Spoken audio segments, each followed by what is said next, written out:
I'm Dan. I work at Grafana Labs doing all and sundry kinds of things. And today I'm interested to have the opportunity to tell you a little bit about some of the IoT tech that I was using when I first got involved with Grafana and have been using since then. And so I'm really excited to kind of share some of that with you and show you some of the neat stuff that we can do. I'm guessing at this point everyone in the room knows what IoT is. Probably didn't show up for the track. So basically, the idea of taking something that's traditionally a dumb device that didn't have any connectivity and being able to connect that to the internet and be able to observe what it's doing from outside systems, to be able to control it, and in this instance to be able to hook it up to a time series database so that we can see what's happening over time and graph it in Grafana. So if you look in the little baggie that you have on your desk there, we're going to be using a platform called the ESP platform by Espressive Systems. Has anyone heard of Espressive Systems or ESP boards before? We're a couple. We've got a few people who are familiar with it. So I'll run you through a little bit of history. So basically, through the early 2000s, we saw the rise of Arduino. I'm guessing probably more people are familiar with Arduino, have used Arduinos or been exposed to them in the past. They're just a great little platform, really cheap single-board computers with some processing power, some onboard memory, and the ability to start to build systems. But the big downfall of Arduino was there's no real connectivity options outside of some like 450 megahertz or 433 megahertz, sorry, those kinds of things. Being able to get them connected with a TCP/IP stack and available to become part of the Internet of Things was really difficult. So in 2014, this company called Espressive Systems launched a tiny little chip called the ESP32 so that was a breakthrough in that it was an all-in-one chip. It had a 32-bit CPU and Wi-Fi capabilities. So now, really cheaply, you could put smarts into something, connect it to your Wi-Fi network, and have it actually interact with things and build HTTP-enabled devices and things like that. Because it was so cheap, it became really popular, and we saw it getting embedded into all kinds of different devices. Now, one of the really cool things about the ESP32 was that in addition to their proprietary self-built stack, Espressive Systems developed a board definition so that you could use the Arduino IDE to be able to program it, and you could get access to all the huge library of sensors and different plugins that are available for Arduino. So we can kind of have the best of both worlds. We can have all of that Arduino capability and all of those things, but then combined with native Wi-Fi connectivity. So that was sort of a big breakthrough for at least DIY IoT and kind of spawned a lot of the Wi-Fi enabled IoT devices that we're all familiar with today. Now, that was all cool in 2014. It's all great. Espressive Systems followed up in 2016 with the ESP32, which is what we have here today. Which is basically just a bigger, better, badder ESP82 So we have a dual-core 32-bit CPU, more memory. You have Bluetooth connectivity. We have a bunch of other connectivity options, so GPIOs, better analog-to-digital converters for reading analog signals. It's got native CAN bus. It's got a whole bunch of other stuff built right into it, which makes it an amazing little chip. And the coolest part about it is that it's still incredibly cheap. So compared to building something around a Raspberry Pi, you can buy 4 or 5 ESP32s for the same amount of money. And it makes them really easy to distribute around the place. If you're doing any kind of IoT, it just gets that barrier to entry way down. And you're still able to program them with the Arduino IDE since Espressive Systems published the core. So what we actually have in the bag there is you have a just recently released PicoKit. So they've shrunk all of that functionality down. If you have a look on the slide here, so this little chip right there, that is the entire ESP32. So that has a dual-core 32-bit CPU, about the power of a mid-range Pentium. It's got a bunch of RAM. It's got a bunch of flash memory, and it's all integrated into this tiny little 8mm QFN chip. Everything else on the board is just support. So breaking out those little 0.5mm pitch pins so that you can actually access them through the headers that we have there. You've got a voltage regulator so that it can be powered off with USB. You've got your USB connector, and then we have built in there a USB to serial bridge so we can actually talk to it from the computer. Just plug it in via USB, and it becomes available as a serial port, and we can talk to it. So we can use that both to program the device, so to upload firmware to it, and then once it's running, we can actually use that also to monitor the output and even to have input into the ESP32. You can find a lot more information about it, all the tech specs, all sorts of cool documentation about them right at that link on that slide. So that's the brains of the operation here. That's the kind of to me at least, the really cool part of what we're doing. So the idea today is that we're going to combine that with a really, really well-known sensor. So the DHT series of sensors have been around for ages. There are two of them. There's a DHT11 and a DHT22. They are a combined temperature and humidity sensor. They have become super ubiquitous in like DIY IoT type stuff. It's kind of a go-to if you have an application where you want to be able to monitor temperature and humidity. So the DHT11 is a little bit more basic. It's a little bit slower and a little bit less accurate than the 22. And what we're going to be using that today is basically just to gather that temperature and humidity data in the room. And then the other things you have is you have some jumper wires. Tom's there with a confused look on his face with the jumper wires. He's got different colours to me. Yes, everyone does have different coloured jumper wires. Don't worry about the colours. And we have a micro USB cable. So that's what we're going to use to connect everything together. If anyone doesn't have a USB-A connector, if you've got a modern MacBook and don't have a dongle, we have a bunch of them up here at the front. So just come up and grab one. And we can get you set up there to be able to hook the thing up to your laptop. So what we're going to do today is we'll hook the sensor up to the ESP32, and it's going to be able to access the sensor to observe the temperature and humidity in the room. We're going to do that every 30 seconds or so. We're going to use that data to calculate the heat index, and then we're going to send that data up to a time series database. So what we're actually going to do today is a little slightly different to what I originally planned. We're going to send the data up into Hosted Metrics graphite instance, and we're also going to send the data via Carbon to a local graphite instance, well, a local Carbon relay instance that's running on my laptop, and send all of that from there up into Grafana. So we have a dashboard on Grafana, and once everyone gets their devices online, we'll be able to see everyone's data there, as well as being able to, for everyone here, to be able to see that data in their own host Grafana instance. And you'll end up with a dashboard that looks more or less just like what we have on the right there, that you can use to monitor this stuff. So the general idea here is really to just kind of give you a taste of what's possible with these ESP32 boards. They're really cool and super powerful.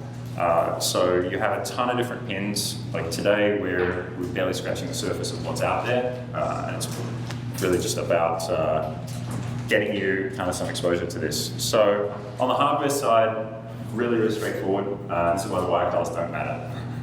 So if you want to take your, if you open up the small static-free bag, the little blue sensor in there is the DHT11. It has 3 pins on it. and they are marked positive, output, and negative. So they're getting power and ground from the ESP, and then there's one signal wire. So if we then look on the ESP, you've got 2 headers on there which expose all of the available I/O pins. So with the USB cable facing away from you on the right-hand side, you'll notice that the second pin from the end has ground written right next to it on the inside. So if you connect using one of your jumper wires, ground there to negative on the DHT11, and then the next one over, the third pin on the ESP, is 3.3 volts, and we'll connect that to plus on the DHT11. And so that's going to give us that power. So it's actually using the voltage regulator on board on the Pico board to get 3.3 volts, which is what the DHT11 sensor uses. It's bringing that down from the 5 volts that it's getting out of USB. Once you've got those, then the signal, that's slightly trickier because you have to find pin 32 on the Pico board. But what we're going to end up with there is, if you have a look on the Pico, there are two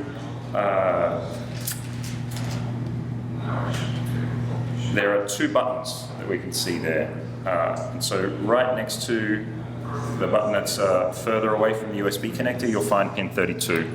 It's kind of a little bit difficult to see, but if we plug that in, it should be good to go. Don't mind that time, Martin. Yeah, might help. Some chap over there was using his phone, so... Yeah. How's everyone doing? Any questions on that so far? Back a slide. Back a slide. Yeah, absolutely, we can do that. Which one do I put the pink one in? What have you done? I just copied that. Alright. Yeah, I switched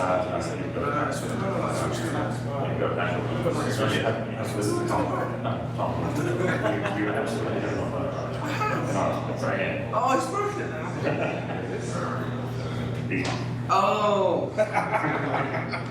You were looking at inside that. Yeah. Special sometimes.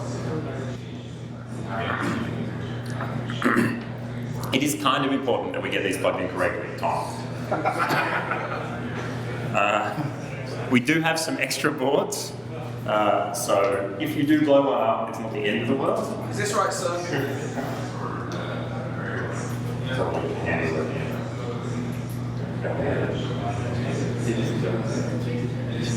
Congratulations.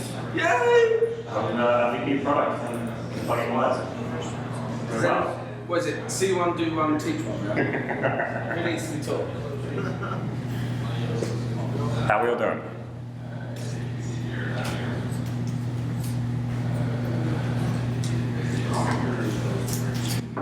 We're so close. Yeah, so the mobile Arduino mobile IDE says it's not like this up there. You should check it. Yeah, it's okay. I had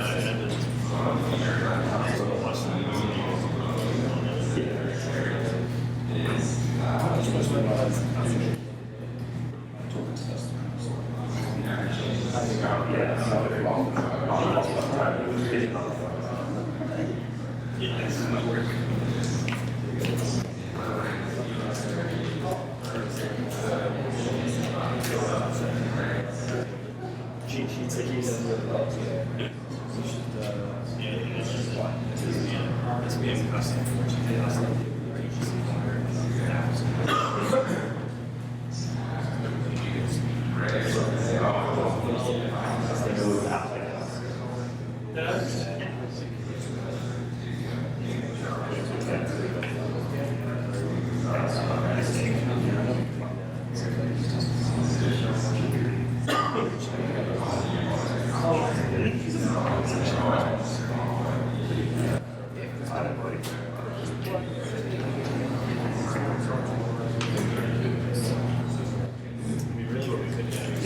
Yeah, the trickiest part of this is always finding the right things.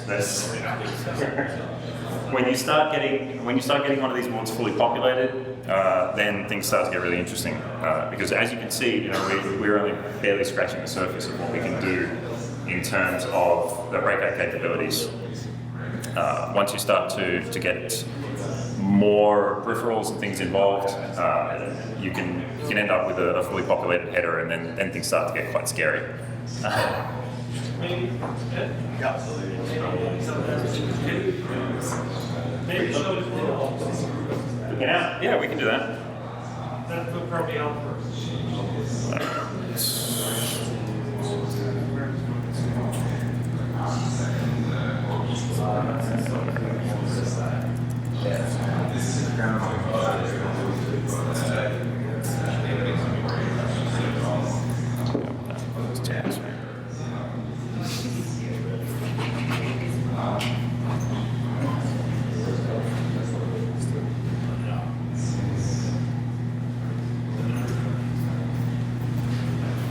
Yeah, the numbers are a little bit hard to see on these.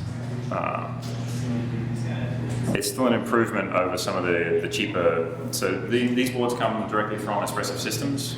They're the official dev kit. If you go and look around on places like Amazon or eBay, there are lots of Chinese manufacturers that buy the raw ESP32 chips from Espresso and then build dev boards around them. Pinouts can vary, and quality of the screen printing, or whether they even have printing on the PCBs at all, can also vary a lot. These particular boards came from DigiKey, and if you're interested in IoT, I definitely recommend DigiKey. They do a really great job, and that's where we got a lot of this gear from. Yeah, the stuff we get from them is typically pretty high quality. eBay stuff can work really well, or it can be DOA, and you just don't know. So I definitely have become a big fan after playing with these official dev kits. They seem like they're really cool. That's not loading.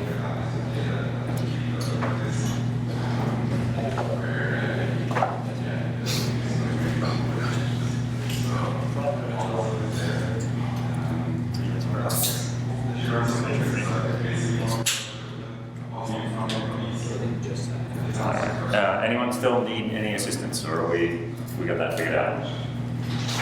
All good? All right. No, absolutely. Round of applause to everyone for this. This was, I figured this would be some of the trickiest part usually. Once we get all the patch cables connected, then it's all downhill from here. So the next step is going to be to get the Arduino IDE installed and configured and set up to be able to program this thing. So the IDE that Arduino has, a lot of people have used it for a long time. It works really well for the ESPs because Espresso has put so much work into having support for it. So if you go to this GitHub repo that I've set up, you're going to find a bunch of different things there. So that actually has the project that we're going to use, but in the README, there are copies of all the links to be able to download Arduino IDE and to do the configuration that we need to do to be able to set everything up.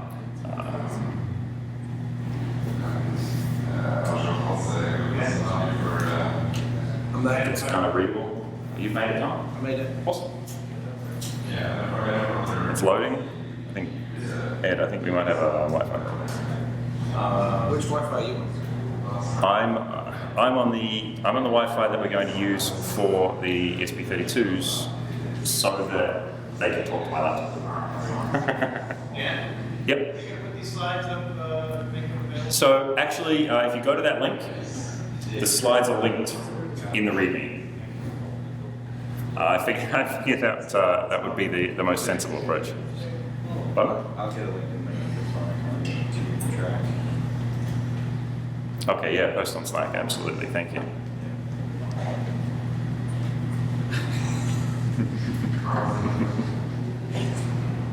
You done? Oh yes, you absolutely can.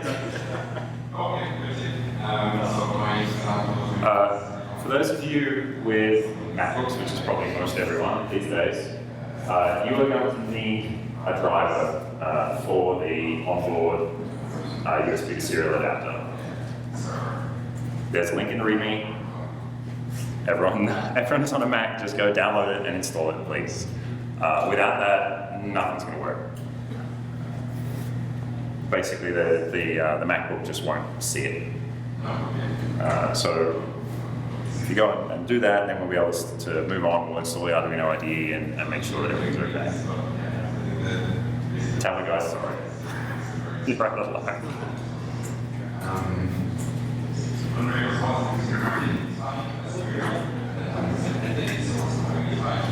I'm going to kick you off at this time.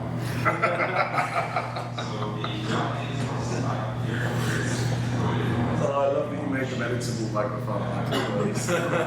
Yeah, I can fix that. We can just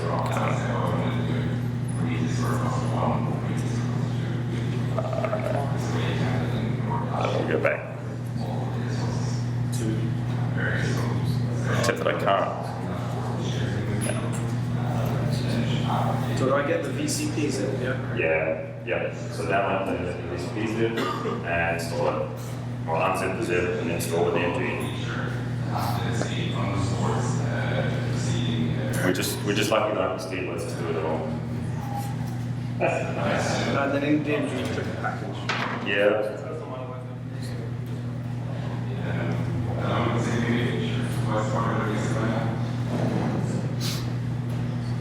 System extension blocked.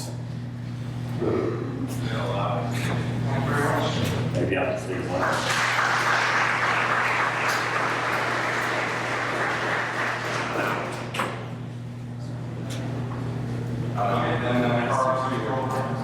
Did your IP change? We need to. We'll have a look in a second. Yeah. Is this ES?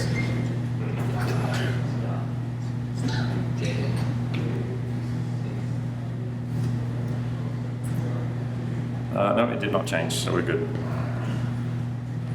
Yes. It's kind of important since all these devices are going to be sending EDE packets to that IP, so it will definitely be helpful if it hasn't changed.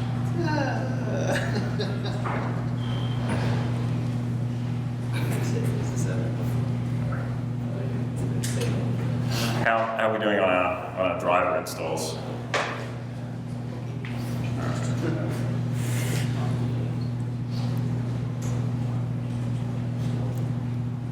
Anyone who's got the driver installed, let's move on to the IDE.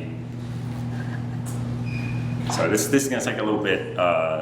Unfortunately, the Mac download is 3 times the size of the Windows and Linux downloads. So weighs in about 300 meg. So yeah, absolutely go over there, get a hold of the IDE and install it.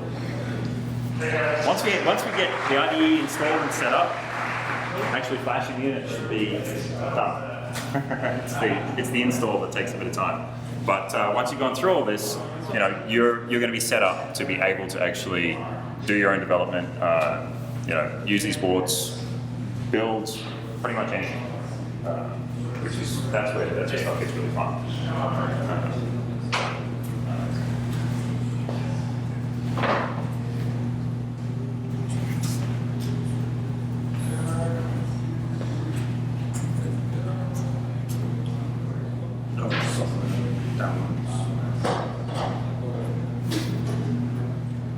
Download the Arduino IDE. Yep. You can do the online tool too, right? I tend to use the IDE. The online tool, I played with a little bit in the past, but I've been using the IDE for years and it works. Yeah. So I tried it online and it's yeah. And the other thing with the IDE is when it's not running, it's not running. But if you use the online tool, it has a component that sits there running all the time. So would rather avoid that. So you might be able to see that better.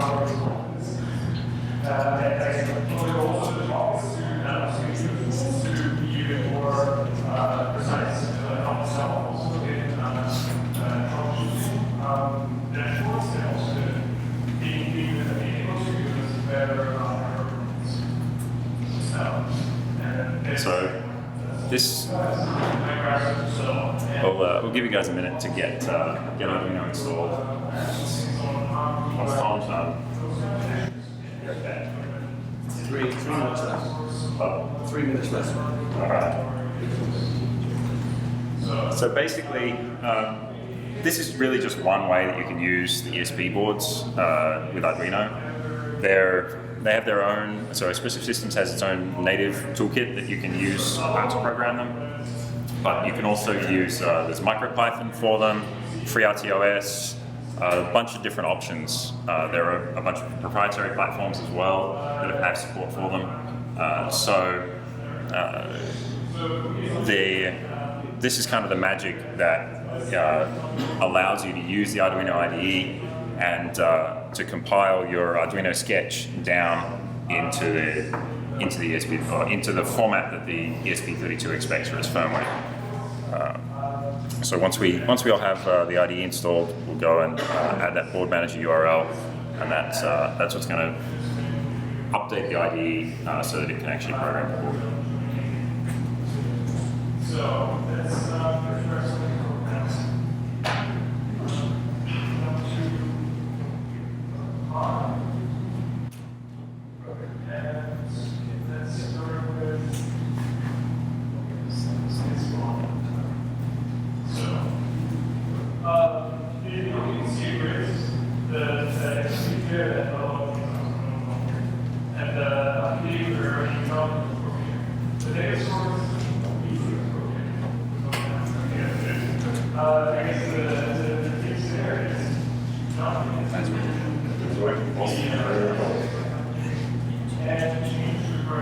And if you want the 8266s, if you don't need the power of the 32, they cost about half as much. So they're available now under $5 a piece. And they have even a cut down version of them that's even cheaper than that. You can pick them up for a couple bucks. So if you're interested in doing something along those lines where you need a bunch of devices, definitely consider the 8266s. They're still actively produced, actively supported, and very, very similar. There's a core for those for the Arduino IDE that you can install just the same way. The APIs that you use to interact with the Wi-Fi and so on are not identical, but they're quite similar. So I still use 8266s quite a lot for even this kind of application. I have one that's monitoring temperature and sending that into Grafana, and they work really well. So definitely don't be afraid to use those if you don't need the power of the 32s. They're kind of more similar in power to more traditional Arduino. They don't have the dual cores.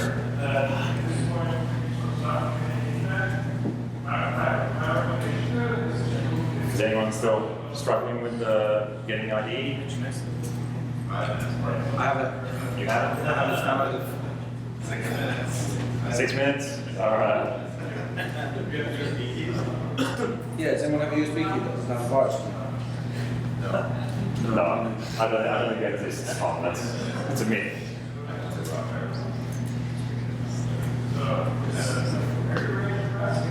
Yeah. First part of the tutorial is install this private certificate. This is it set up to USB-C. Oh, it could USB got adapters. Yeah, I'll put them.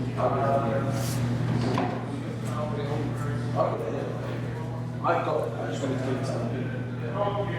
Who has a Mac and would like a copy of the Arduino IDE?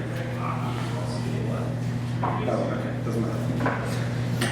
No one's going to trust the USB stick for you, Tom. Malcolm's USB stick. That's even worse.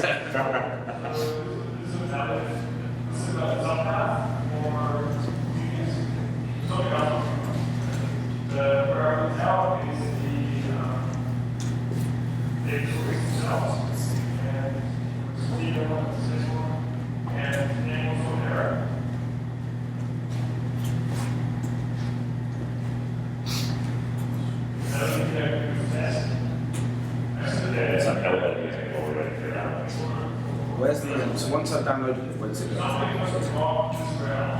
Oh, there we go. I've got it here. So, then I double click it. How does computer? I haven't IDE. I haven't Arduino in like years. It's not changed.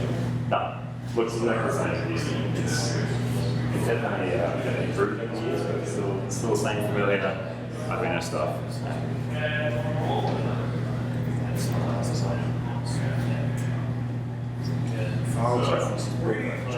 Errors trying to install the ESP32. Okay, what's the error you're getting? It's looking on GitHub. It says error downloading, and it has an address on GitHub. Yeah. GitHub.com/ESP. Expressive.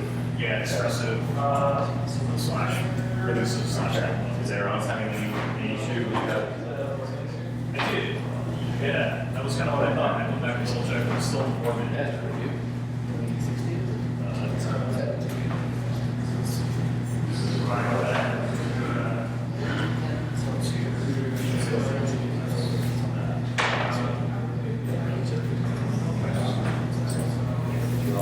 Oh, probably got the URL that you need is the dl.expressive, not the GitHub URL.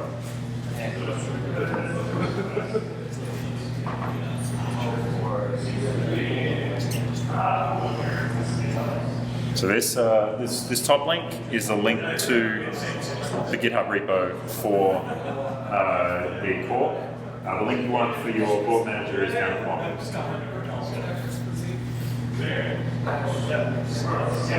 Those are both linked in the README. It's down there for definition.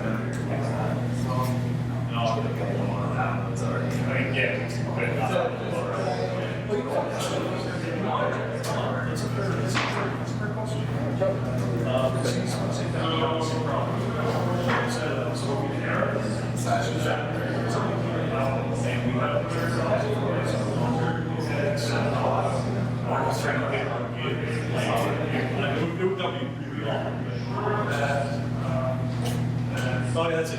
So you can roll it. Yeah, there we go. Thanks. That's just 20%.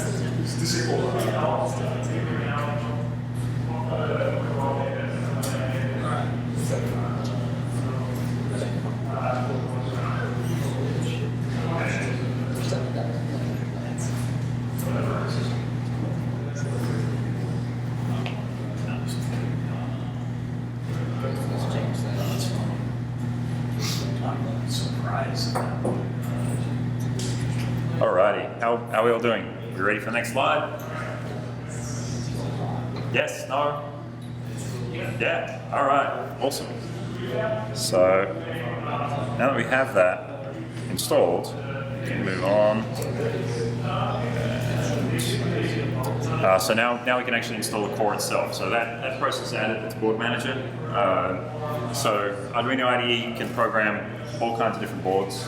If you go open Boards Manager, which is under the Tools menu. Yeah, on the Mac.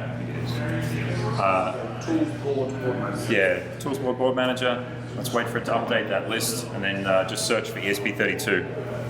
And we're going to install the current 1.0.1 version. Just do that in the background. Yeah. Just do that in the background. Once you open it, it should automatically update.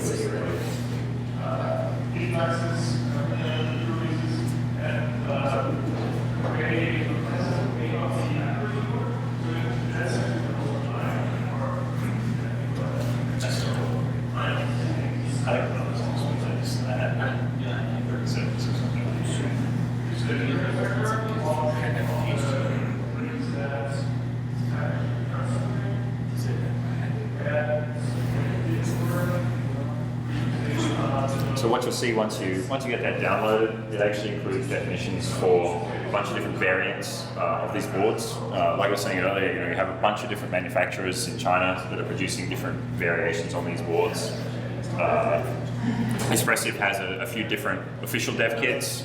The other really common ones that you'll see is Node MCU, and then there are a ton of other different variants. Some of them have things like OLED screens built into them, or support for external antennas, things like that. So there are a lot of them out there.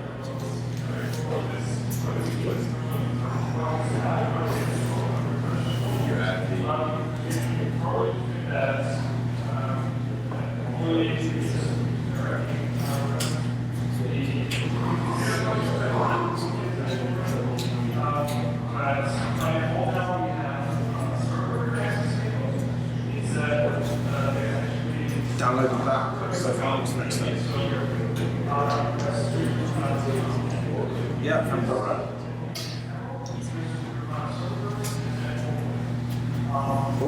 Adafruit Unified Sensor Library. ESP32 Pico kit? Yep, yes it is.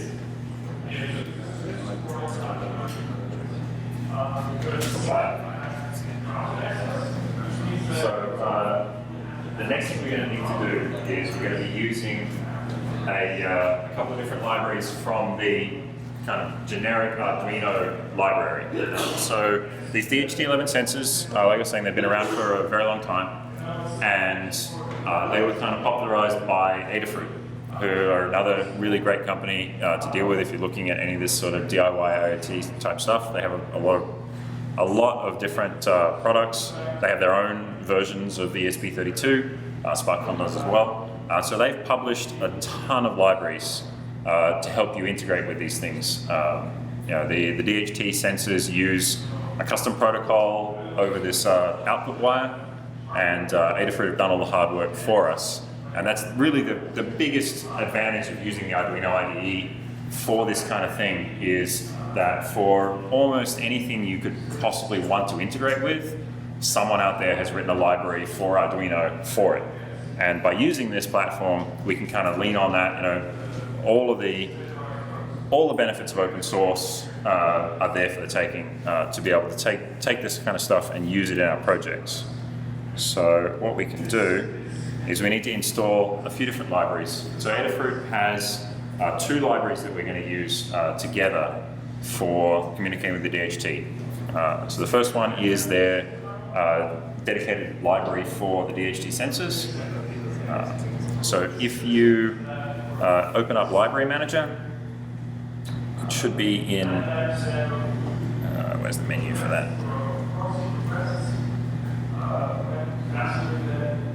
Here we go. So if you open the Library Manager, which is under Sketch, and go to Manage Libraries, then we're going to search for and install a few different libraries. So we'll start with this DHT library. So what you can see if you search for DHT is that it is should be the second one that comes up here in the list, DHT Sensor Library by Adafruit. There's this other one that someone has written. I haven't played with it, so I'm not going to recommend it. It definitely won't work without Sketch. So go ahead and install that. So it's the second one, DHT Sensor Library by Adafruit. We do not want the one by BG Tokyo.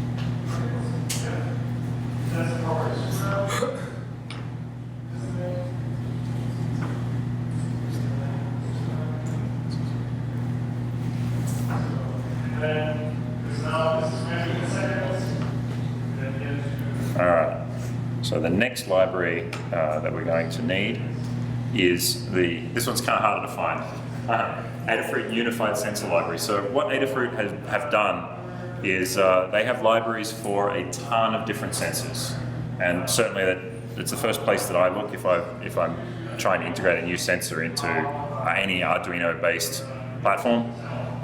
So all of those libraries use this Unified Sensor Library. So the DHT does, and everything else does as well. It's really handy, and it reduces duplication and all those kind of good things. The unfortunate part about it is the way that Adafruit named it makes it really hard to find because all of their libraries mention it in their descriptions. So if you search for Adafruit Unified and then scroll all the way to the bottom of the list, it should be the last one. Unfortunately, one of the downfalls of the Arduino IDE is that it doesn't have any kind of automated way when you build a sketch to define what libraries it needs and have them get pulled down automatically. One of those things where if I had more time, I'd go and submit a PR, and one day maybe I should. Because this is, when you're developing these things, the other really neat part about it is, just like I've published the sketch that we're going to use today, 9 times out of 10 you can find a sketch on GitHub that's pretty similar to what you want to do and use that as a base. But also 9 times out of 10 it's using some library that you then need to go and find and download and install. You can bundle libraries together with your sketch and publish it all kind of as one unit, but I really don't like to do that if I don't have to, because then you don't have any, you don't get the benefit within Arduino IDE of getting updates automatically and those kinds of things. So a little bit of pain, but it's definitely worth it in the long run. So far, both of these libraries you could use with a regular Arduino. There's nothing in there that's special about them, that's utilizing anything that's like specific to these ESP boards. All they require is a GPIO pin to be able to talk to the DHT11. The next library is where we kind of leave the boundaries of what's typically possible with an Arduino and start to get into the stuff that makes the ESP32 much cooler. So we're going to put an NTPClient into this thing so that it knows what time it is. Because what's the use of it reporting temperature and humidity to us if we don't know when it was? Like, it can tell us. It's going to have a Wi-Fi connection, so it's going to be able to go and grab the time directly out of NTP. I tend to do this on pretty much all my ESP-based projects. I know, like a project I did recently over Christmas time was an automated cat feeder, and the cats definitely appreciate when they're fed exactly to the microsecond. They sit there and they wait, and they know.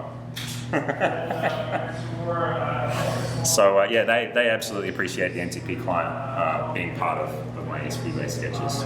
So what we're going to use it for here is that we actually be able to have an accurate timestamp to push up into Graphite, into host Graphite, or indeed wherever you're going to push the data to, and know that it's going to be correct.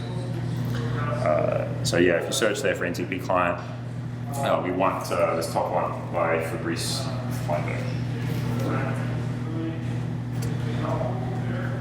I get HTTP no such file directory if you skip ahead. How do I do that? Is it in the instructions? Do I?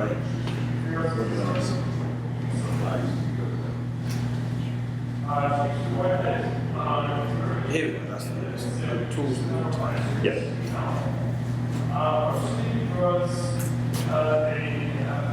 So there are a bunch more kind of cool libraries. I wanted to keep it minimal just for purposes of today. But some of the other interesting ones that I tend to use a lot. There's a library called PubSub Client, which is an MQTT client. So in the world of IoT, MQTT has become kind of the de facto standard for communication between different things within a given, well, in my case, within my house. So I run an MQTT server that's centralized, and so everything sends to that. And then from there, I can kind of extract things and push them up. I use Home Assistant, so like if you have an ESP-based system via MQTT, it's actually possible for it to automatically register itself with Home Assistant and be available in your home automation UI automatically, which is really cool. So that's another really cool library that I do tend to use a lot. But for today, I want to kind of keep things minimal and keep things moving along as quickly as we could.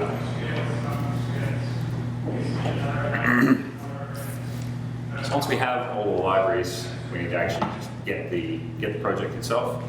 So you can either clone that GitHub repo or just download the zip and extract it into your sketchbook folder. So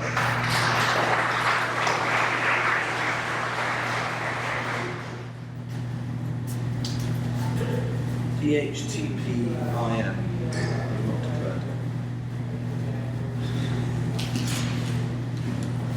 That's why you don't skip forward twice then.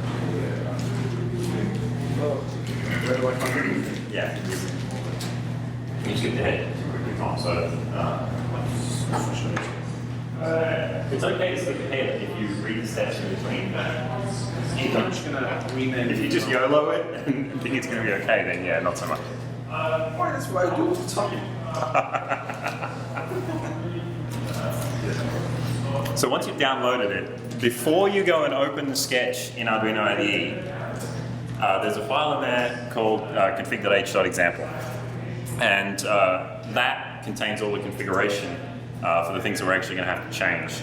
So the reason that I do that, Tom, is so that instead of having things like Wi-Fi passwords and API keys and pin definitions and things like that in the actual main sketch, I can have them out in a separate file. So I have a git ignore rule there for config.h, which means that when I go and say git commit -a, I don't end up inadvertently sending my Wi-Fi password out onto GitHub. You'll quite often run into sketches if you're just poking around on the internet that just have everything in the .ini file. Don't do that, because sooner or later you'll put your Wi-Fi password or the API key for some service that you're integrating with, or something else that's a little bit sensitive, onto GitHub. So yeah. I don't know what you're talking about. I've never leaked things like that. Pardon? I don't know what you're talking about. I've never leaked things like that. So yeah, this config.h file is really, for the purposes of the workshop today, all that we're actually going to need to modify. So we'll walk through kind of what's going on. I've explained to you kind of what the sketch does, and then we'll go through configuring it, and then we can actually flash it and see how it works. But yeah, once you've got it downloaded, copy that config.h.example to config.h, then we can move ahead and actually open it in Arduino IDE.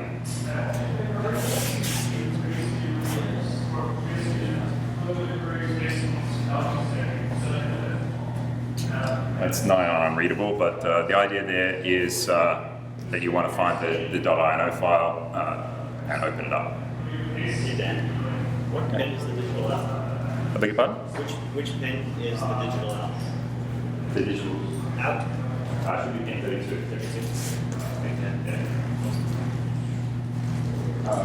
Sorry. When you're choosing the pins on these boards, there are, if you have a look in the docs, the reason I'm using pin 32 is because it's one of the pins that's not special in any way. So there are a bunch of GPIOs that, because the capabilities of the ESP32, there are a bunch of them that have multiple potential uses.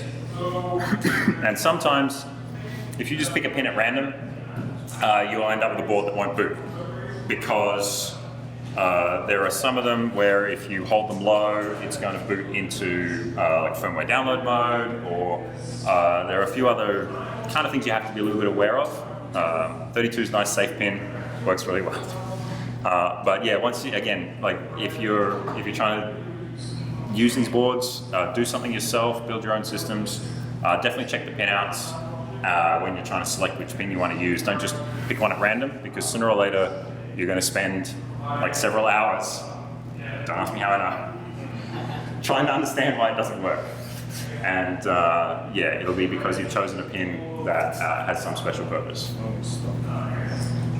Usually you can work around it, but you might need to have some special code in your initialization to make sure that that pin gets dealt with properly doesn't interrupt the boot process. Or you may need an external pull-up resistor or something else to get it to work right.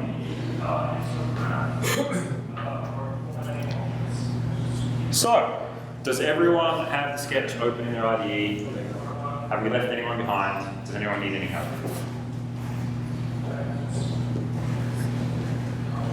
Everyone's good? Awesome. So, let's walk through the sketch. If everyone has it up there in front of you, you're not going to be able to see the code here on the screen, so we'll just walk through it this way. So the top 7 lines are what's pulling in our external libraries. So we're starting off by pulling in the Wi-Fi libraries and things like that. Yeah. Yeah, question marks. Yeah, okay. That's because you haven't read the instructions. Yeah. So we're pulling in the headers for Arduino, for the Wi-Fi, and then for the DHT library itself, and also for the NTPClient, and then we pull in our config.h. So what that's going to do is in config.h we have defines for all of the configuration options. It's going to pull those in and make them available in the sketch. Following that, we're just setting up a bunch of global variables for the NTPClient, for the actual DHT sensor itself. We have an HTTP client in there that we're going to use to send metrics up to hosted metrics.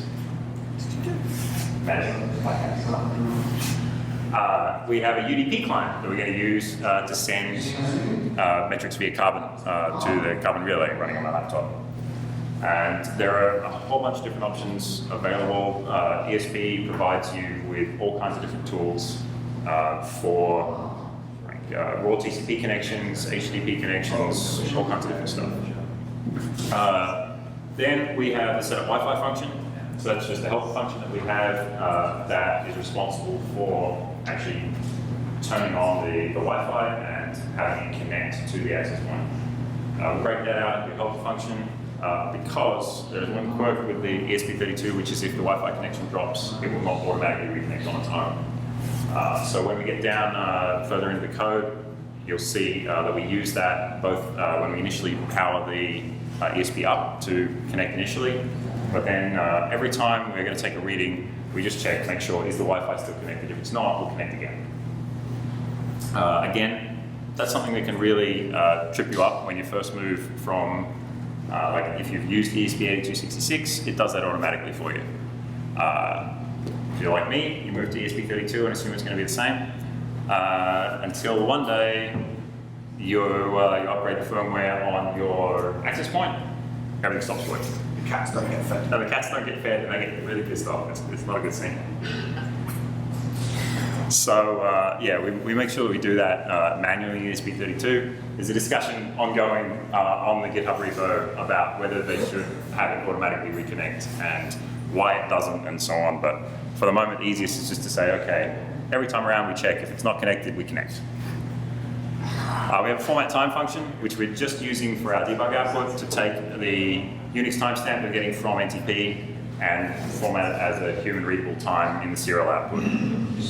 That's only for us. ESP doesn't need it for anything, just a little bit of flair. Then we have 2 functions that we're going to use to send data out from the ESP. This is what makes it an IoT device. We're actually sending data out. Really about next door. Yeah. So submit hosted graphite, what that's actually doing, if we take a look at that function. So this is what happens when you try and hack something together that's not going to use any external libraries. So what we're actually doing there is we're manually assembling a JSON payload in the format that the hosted graphite gateway expects. Then we're going to fire up a HTTPS client, and we're going to send a post request up with that payload to get that data entered into hosted metrics. If we want to pull in another library, there are actually a couple of quite good libraries available that can help you build that JSON programmatically and not have to do what we're doing here. but I didn't want to force you to go and download another library. So if you're wanting to do kind of more complex JSON, definitely go look at some of those libraries that are available. They make it easy to format that stuff in a more programmatic way versus just string concatenation. Then we have CP210, which is going to use the UDP client to send Carbon protocol. Finally, we have the two magic functions that make Arduino. Anyone who's used Arduino is going to be familiar with those. It's the same for ESP32. We have a setup function that runs at boot time, and we have a loop function, which is where we're actually doing all of the processing of reading our temperature and humidity, displaying them on the serial output, and sending them up. So that's called an endless loop. Every time it finishes, it's going to get called again. Now, with the ESP32, what's really neat that you can't do with Arduino is because we have two cores, it is actually possible to have two loops. A little bit complicated to set it up. You have to do a little bit of work in setup, but you can actually have two loops running simultaneously, and lets you do a bunch of stuff that is really difficult with Arduino. The other thing that we'll notice in the loop function here is there are a bunch of calls to yield. So the ESP has a bunch of internal processes that it needs to run to be able to maintain the Wi-Fi connection and Bluetooth if you're using that, and so on. And if you monopolize the CPU, it's not going to be able to do that. You're going to have all kinds of problems. So what we see through that loop function is anytime we do something that's likely to take a fair bit of time, we're going to call yield right afterwards. And that's going to do exactly what it sounds like. It's going to give control back to the ESP firmware, let it do anything it needs to do, and then it's going to move on with the rest of our loop. I think we've pretty much covered most of these slides. So setup, it's called when it starts. We start the serial debug connection, and we started at 115.200. Is there any like threading language for these? There are a bunch of different things you can do with, not so much with Arduino, but if you do some of the other, FreeRTOS, you can run on this. I believe that does have some more threading capabilities. Arduino is pretty basic. You're kind of limited to your two loops. You can actually run more than two loops, but I don't know how advanced the time division is. So we call that setup Wi-Fi that we talked about. So that's going to actually connect to the Wi-Fi network. We're going to initialize the clients for NTP and the DHT sensor and just get them started and ready to go.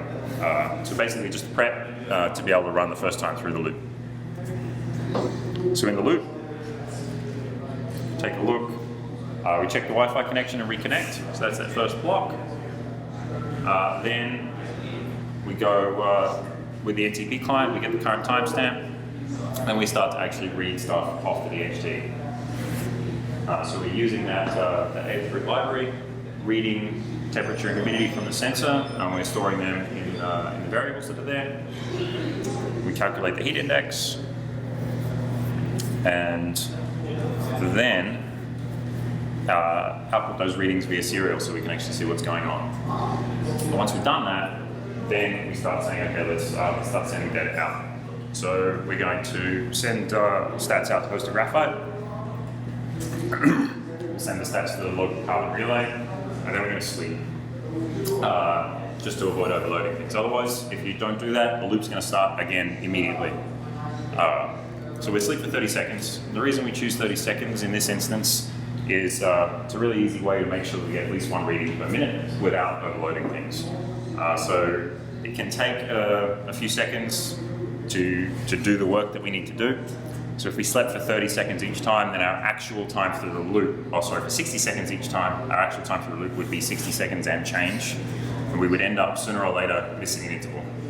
So the easiest way to get around that is to just run the loop a little bit more frequently.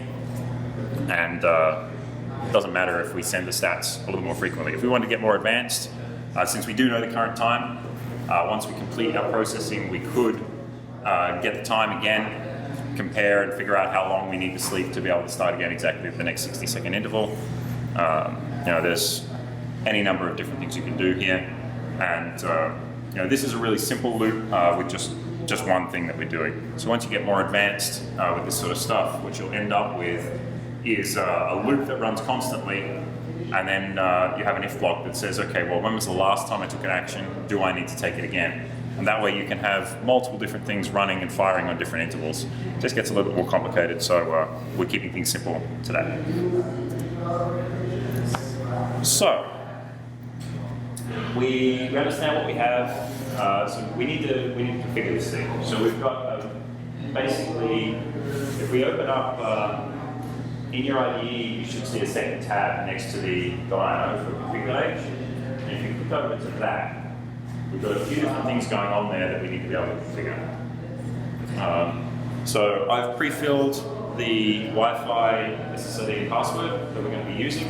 So this white unit down here in front is our pirate Wi-Fi that all these things are going to connect to, because they don't like the conference Wi-Fi. The conference folks decided to use a really strange SSID, and the ESPs just don't want to connect to it. They'll happily connect to ours, and that works better for what we want to do anyway. So we've pre-configured those, don't need to worry about them.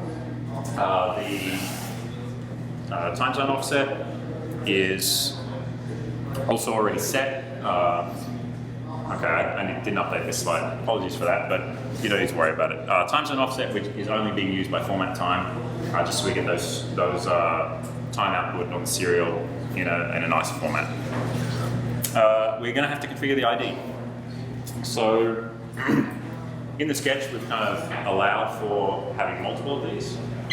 So each one has its own name, and it's going to submit its metrics under that name. So go ahead and choose a name for your sensor. Go ahead. On the previous slide, I'm not sure what We'll go back to that. We'll go back to that. Don't. I'm kind of walking through the whys and wherefores first. I should have probably put that slide after this one. we need to choose an ID, right? Yeah, so choose an ID. That's just anything you can use. So what's going to end up happening is each of these sensors, when it submits its metrics, it's making the name of that metric sensor.the-id.temperature in Fahrenheit, temperature in Celsius, and so on. We're going to send them all to Carbon Relay, running a laptop. So choose something that no one else is going to choose, and you'll be able to see which one is yours. And when it sends to your own hosted metrics, you'll see that the same name come up there. Another parameter that supposedly is going to change is the API key. Yes, that's what we'll get to next. Yeah. So you have the reporting interval. We'll leave that set to 60 seconds. We have the DHT pin that it's connected to. So on the ESP32, we're connecting the DHT signal to pin 32, so we can leave that alone as well. And DHT type, we're using DHT11, so that's all pre-configured as well. So if you wanted to use a different pin, use a different sensor type, and so on, you'd be able to change the configuration here and not have to modify the .ino file. So yeah, what we're going to need, and the reason that I'm going to have you sign up for hosted Grafana is we need an API key that we can use to send those metrics up into the hosted metrics platform, and we need a Grafana instance. Now, you're more than welcome to go ahead and sign up for that. It's free. Go ahead. Was there a question? If you wish, we can skip that. It's not mandatory that you do that. But if you want to be able to have your own hosted Grafana with this data in it, then we'll go ahead and do that. So if you go to grafana.com/Loki, that is a page that we set up for Tom's project. And what that will give you is you'll get a hosted Grafana instance, you'll get a hosted metrics Graphite instance, you'll get a hosted metrics Prometheus instance, and you'll get a hosted Loki preview instance. All of those are available to you at no cost under the Loki preview program that we've been running. And if you're already a hosted Grafana, hosted metrics user, you absolutely can use those. Feel free to skip that if that doesn't appeal.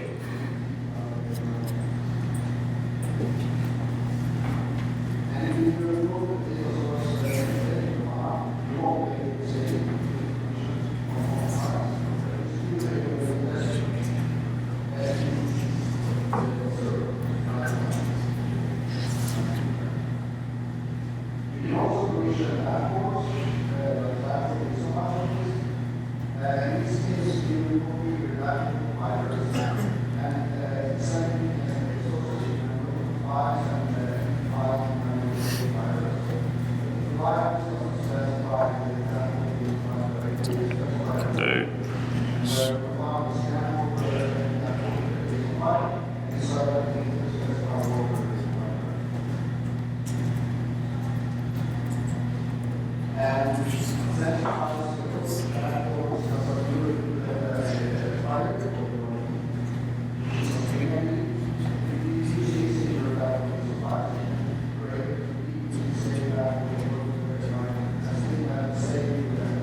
So what you want to do is go, yeah, this is not unreadable, unfortunately.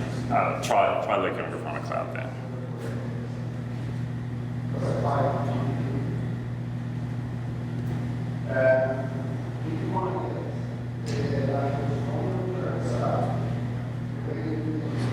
Looks like a few people have jumped the gun.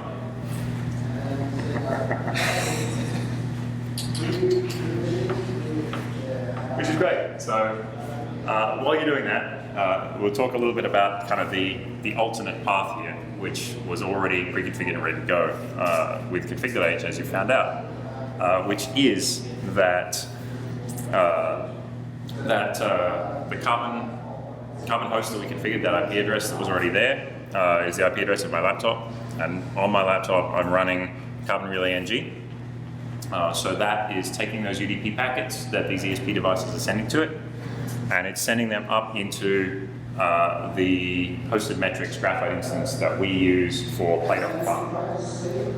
So I've added this dashboard on Play.Grafana, and what we can see, if you wanted to load that up, you can just go to play.grafana.org and search for IoT Workshop in the dashboard list. It'll come right up. And so all the sensors that have come online here are sending that data into Carbon Relay NG and showing up here in the graph. So we've got the average of the temperature, heat index, and humidity being reported by all the different sensors that we have running.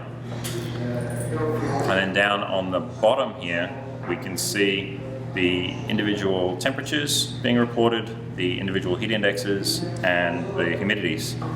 And you see there's a little bit of variation there, but they actually agree pretty well. So these sensors are rated to be, I think, plus or minus 1 degree Fahrenheit, roughly, 1 or 2 degrees Fahrenheit. Look like they're within that range, so we're not doing too bad.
Some of these are good up there.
IDE can't have spaces, right?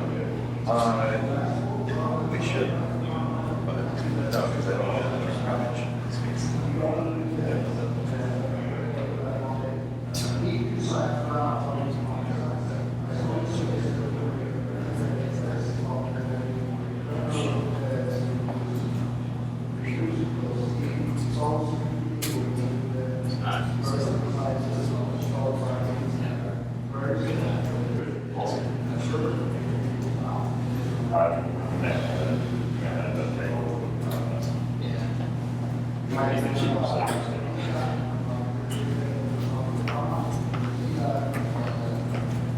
All right, I'm starting to see more people get the boards online.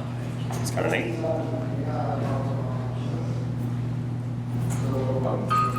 might want to go over how to reset them because the Wi-Fi is, they'll stop recording sometimes. Yeah. Is that yours?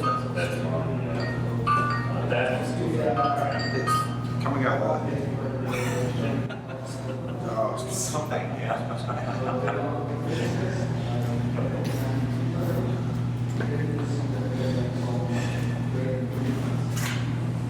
so you have to do a reset after the first flash.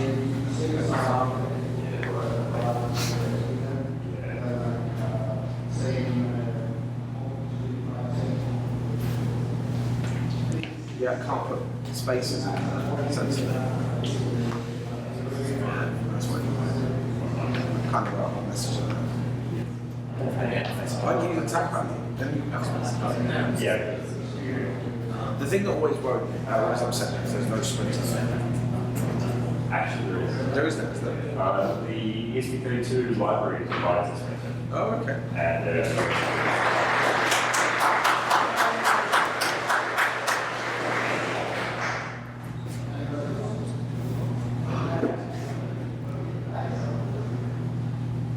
Yeah, it worked.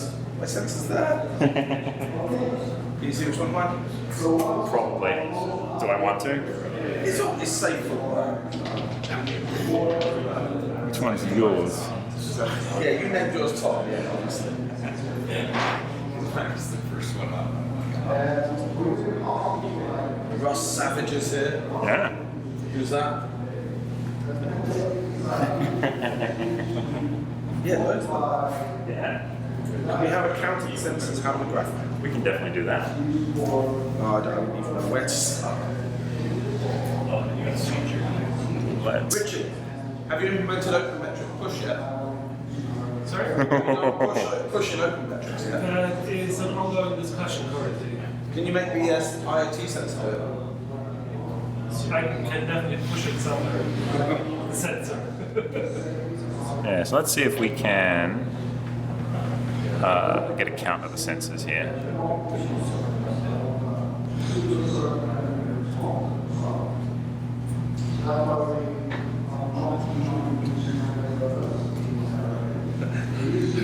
Like someone said, thanks, question mark. Like, no, I didn't mean that. I meant this noise.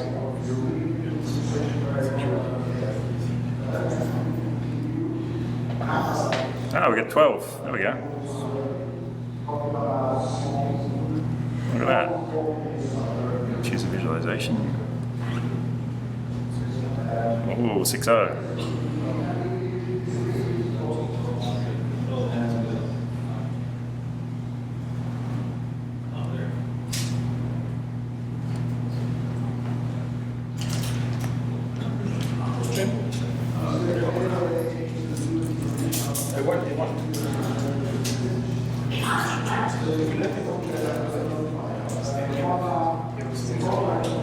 Yeah, probably change it as well. That's good. I'll change the humidity for sure. Do not put it down your pants, Tom.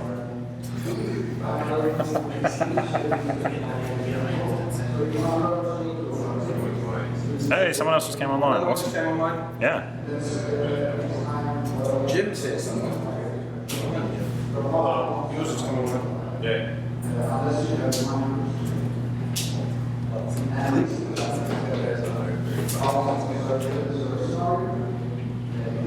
Justin Sensors.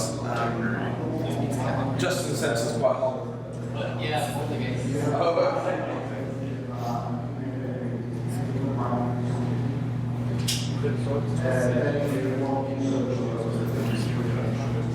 How long do we have for the second workshop? 90 minutes? Yeah. Oh, good time. Yeah.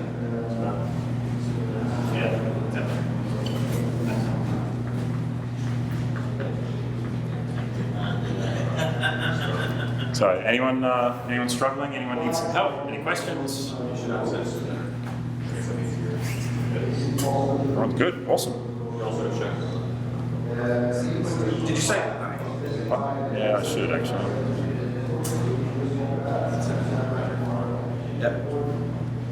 Now the monitoring go type it up. 13 sensors.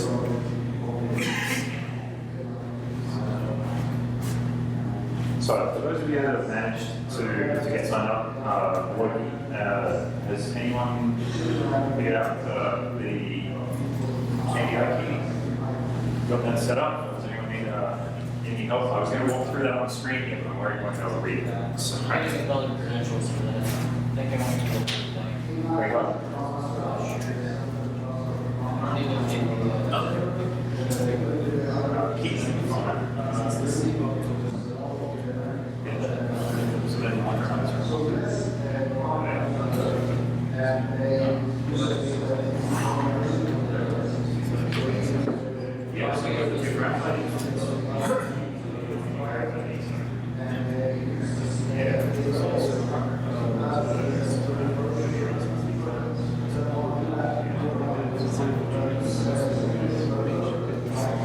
So once you've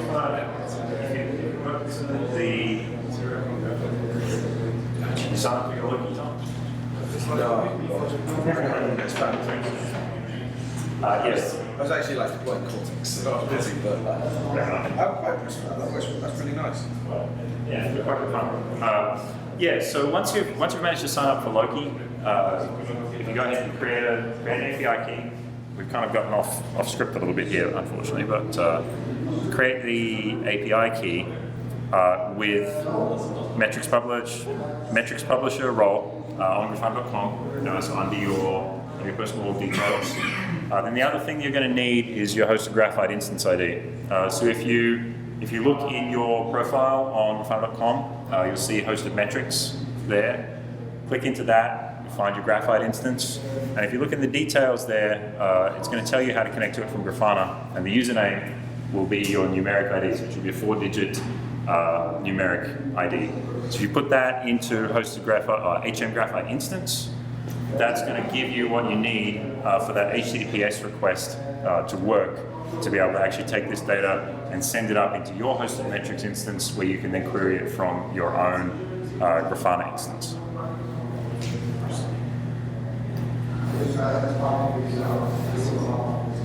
There's more than 13 texts. There's more than 13 in that list. Well, there's 3. Yeah, this is counting the number of distinct sensors. But I've seen some people Should we- sensors join that number. It should be 39 in the list, because there's 3 values for each one.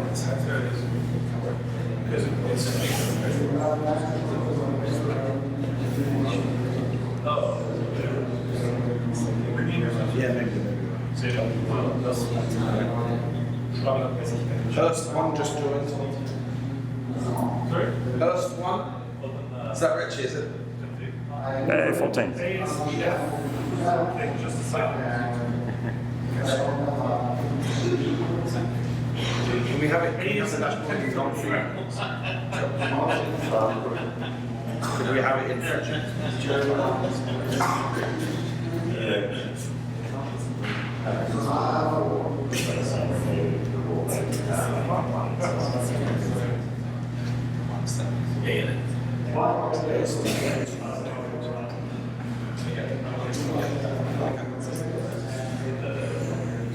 But yes, Tom, you absolutely could have it in non-freedom units. non-freedom? Captivity.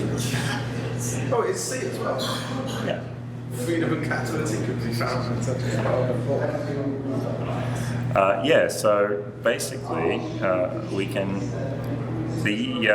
as we saw, we're getting the temperature out of the sensor in both Fahrenheit and Celsius. We're recording it in Fahrenheit and Celsius. So if we wanted to graph it in Celsius, we can do that easily enough, just by using the other.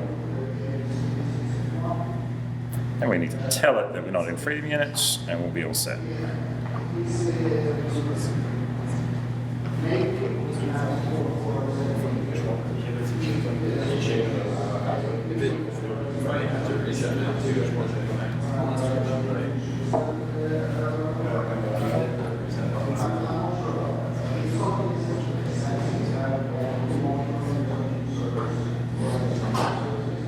And of course, Tom, now we've screwed up my thresholds as well.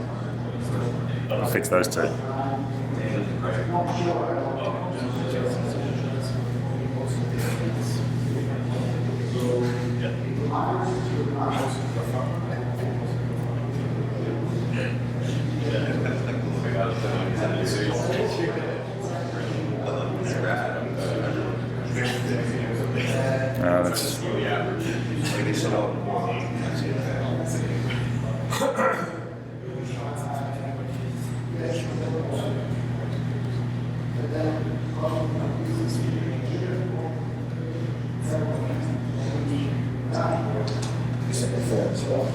That's all right, Tom.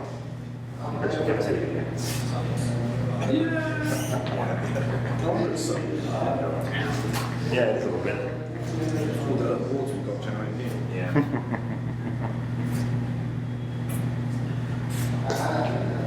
All right, so that's basically the prepared workshop. I'm happy to answer any and all questions that you have to the best of my abilities about these things.